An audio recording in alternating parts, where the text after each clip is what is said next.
Тажикстандын бийлиги тараптан болгон аскерий агрессиябы же көчөдөгү эле боевиктер менен кагылышуубу? Кыргызстандын бийлигиндегилердин эки ача сөзү жумшак айтканда бизди беймаза кылып турган учуру. Эмне үчүн муну талкуулап атабыз? Келечекте алындай билдирүүлөрдүн кандай зыяны бар? Азыр кеп болот. Ошондой эле Лейлектеги алына турган пост тууралуу дагы айтып беребиз. Сиз Медиа Хабты көрүп баштадыңыз. Мен аты жөнүм Али Токтакунов.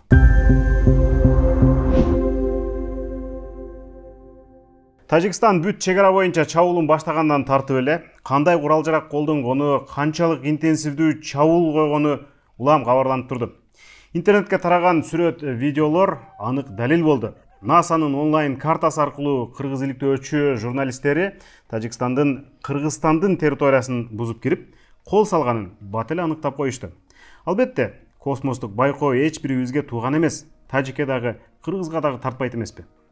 Андан тышкары, тажикстандыктар тараткан видеолор аркылуу, Кыргызстандын УКМКсы тараткан пресс-релиз аркылуу, кийин ат суу тынчыганда аймакка өзүбүз барып, видеого тартып, кандай гана курал-жарактарды колдонушканын так көрсөтүп бердик. Мен азыр бу жерден минометтун огунун калдыктарын көрүп атам. Тагыраак айтканда, тышыда мына ушунун ичине огун салып жүрүшөт. Мына ушундай далилдер чыгып атканда, президент Садыр Жапаров АКШга жөнөп, дүйнөдөгү эң чоң трибуна Улуттар уюмунун башкы ассамблеясында сүйлөп жатып, Тажикстан бийлигинин агрессиясына кабылдык деп баса-баса улам кайталады. Тажикстандын куралдуу күчтөрү биздин аймагыбызга негизсиз эле масштабтуу агрессия жасады. Антип эле тим болбостон, келгенде бул текстин баарын өзүм жаздым деп интервью берди. Аларда Коопсуздук кеңешинин катчысы Марат Иманкулов дагы тажик бийлигинин аракетин алдын ала даярдалган агрессия деп тааныган. Андан мурдараак Кыргызстандын тышкы иштер министрлиги дагы ушундай мазмундагы катуу билдирүү менен чыккан. Дипломатия чөйрөсүндө ар бир саясий билдирүүлөр өтө мааниге ээ. Себеби жаңжал кийин эл аралык трибуналда иликтенип кала турган болсо, ал жерде мына ушул билдирүүлөр дагы сөзсүз эске алынат, эксперттер тарабынан талданат.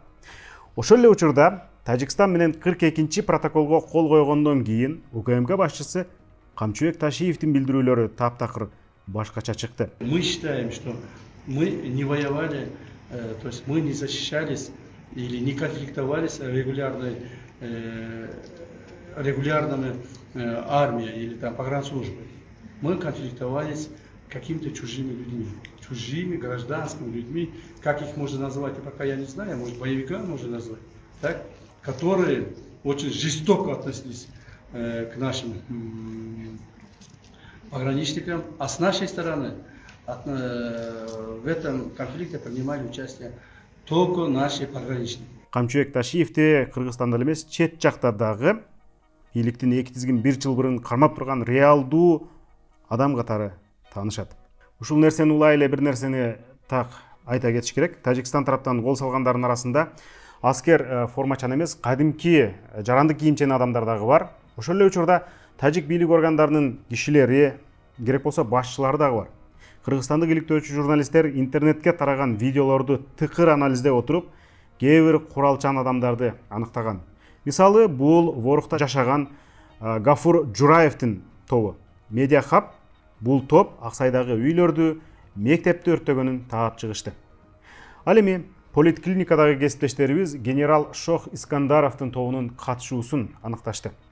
Мурдагы тала командири, кийин мамлекеттик кызматка келген Шох Искандаров 2020-жылдын 24 январынан бери Кыргызстанга жакын жайгашкан Тажикстандын Бустон шаарындагы милицияны башкарат. Ал 2021-жылкы дагы, быйылкы дагы чабуулда жеке өзү катышып жүрдү. Атүгүл аны чабуулдун эң башында турган адам катардагы сүрөттөшөт. Ошол эле учурда ачык булактар Шох Искандаровдун бийлик органдарына тиешеси жок куралчан тобу дагы бар экенин жазып келишет. Андан тышкары, Азаттыктын тажик кызматы ал тараптан өлгөндөрдүн аты жөнүн, сүрөттөрүн жарыялады. Арасында Тажикстан чегарачы аскерлери, Улуттук гвардиянын, улуттук коопсуздук кызматынын, милициянын түрдүү ичиндеги офицерлери жана жоокерлери болгон деп сүрөттөрүнөн бери көрсөттү. Эгерде Тажикстандын аскерлери биринчи ок атып, Кыргызстандын аймагына бастырып киргенин жана өлгөн аскер адамдарын эске алганда, Камчыбек Ташиевдин билдирүүсү таптакыр жокко чыгат. Бирок, мына ушул чакан билдирүүнүн чоң зыяны болуп да калышы мүмкүн. Тажикстандын бийлиги эч кандай агрессия кылган эмеспиз, тескерисинче бизге кол салышкан деп атпайбы? Аны менен бирге алар албетте кыргыз бийлик башындагылардын ар бир сөзүн аңдып отурганы талашсыз. Ташиевдин билдирүүсүн илгиртпестен илип алып, Кыргызстандын өзүнө каршы колдонбойт деп кантип кепилдик беребиз? Бул бир сөз тажик бийлигинин агрессиясын, аскердикче адамзатка каршы кылмыш кылганын далилдейбиз деп күндөп түндөп тырбалаңдап иштеген журналист, активист, блогерлердин алардын далилдерин четке кагып койбодубу? Бир сөз менен эл аралык трибуналдан адилеттик издеген, агрессорго каршы жаза издеген калдайган калктын үмүтүнө суу сеппедиби? Эң башкысы, президенттин агрессор өлкө биздин суверенитетке кол салды, территориябызды бузуп кирди, арача түшүп бергиле деп улуттар уюму баштаган тараптарга айткан сөзү эмне болот? Суу кечеби? Албетте, буга чейин деле бийлик башындагылардын бир маселе боюнча эки ача позицияларын байкап келгенбиз. Бирок ал эми ички иштер болчу. Бул жерде болсо маселе бүтүндөй бир мамлекеттин тагдырында, дүйнөлүк имиджинде жатып атат. Кандай болгон күндө дагы биз Тажикстан тараптын оор аскер техникалары менен Кыргызстанга аеосуз кол салып, айылдарды аткылап, карапайым адамдарды, жаш балдарды өлтүргөнү тууралуу далил топтобузду улантабыз. Аны тийиштүү трибуналарга жеткирүү аракетибиз дагы уланат. УКМК жетекчисинин билдирүүсү Тажикстан тарапка канчалык жагып жаткан күндө дагы факты деген өжөр нерсе эмеспи? Аны танып кетиш кыйын. Ошол эле учурда Кыргызстандын бийлиги бул маселеде журналисттерди, активисттерди, юристтерди көз карандысыз колдобосо дагы каршы чыкпашы керек. Анткени алар далилдердин баардыгын топтоп эл аралык трибуналга өткөрүп беребиз деген аракетин быйыл дагы улантып жатышат. Айтмакчы, пост маселесине дагы токтололу. Чек ара посту боюнча Тажикстан менен кол коюлган 42-чи протоколго ылайык Кыргызстан тараптан 4 чек ара посту алынат. Алардын 3-өө Ворух анклавынын тегерегинде жайгашканын кечээ айтып бердик. Тажикстандыктардын жылма экспансиясы, тагыраагы акырындап жерлерди алышына, сууларды ээлешине, маңзат соодасына жана башка мыйзамсыз иштерине бөгөт болуп келгенин дагы айтып бердик. Албетте, мына ушундай иштерден улам жана чек аранын такталбагандыгынан улам ортодо жаңжал чыгып, посттогу чек арачылар кагылышып, атышып келген. Натыйжада Тажикстан тарап жылдап коюп келген талабын аткартып, 25 сентябрда чек ара тосотторун алдырууга жетишти. Ошол тосоттордун 4-сү Лейлек районунун Жаңы-Жер айыл өкмөтүндө жайгашкан. Бул айыл өкмөт Кыргызстан үчүн бирден бир стратегиялык субъект. Азыр түшүндүрүп берели. Биз азыр Жаңы-Жер айыл өкмөтүнүн тонолуп талкаланган өрттөлгөн имаратынын жанында турабыз. Эң көп жабыркагандардын бири ушул жана жанындагы кошумча имаратта жабыркаптыр. Жаңы-Жер айыл өкмөтү ушу Кыргызстандагы бирден бир стратегиялуу түйүн. Себеби дегенде мындагы Арка, Жаштык, Борбордук, Достук деген айылдар Тажикстандын Хистеварс, Гафуров, Ходжент деген калкы көп түйүндөрүнө, шаарларына бет маңдай турат. Ал эми ушул 4 айылдын артындагы биздин Кыргызстандын калктуу пункттары кыйла эле алыс, ортосун талаа бөлүп турат.